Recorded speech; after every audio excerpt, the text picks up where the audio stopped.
Здравейте! След вчерашното видео, което направих за рака, спонтанно, невероятен интерес. В България все още се говори за рака под сурдинка, табу, нещо забранено. Хората трябва да бъдат скрити. Те са грозни, те са умиращи, те не са интересни.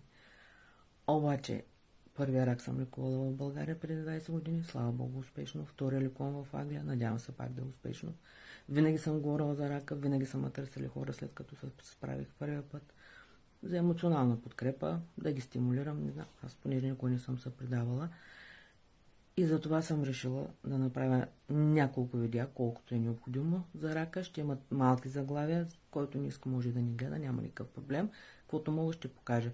Много жени, тиктока ми предложи, които са така, но всички са англоговорящи. Никой на български не смее да се изправи да каже: аз имам рак, аз се преборих с рак.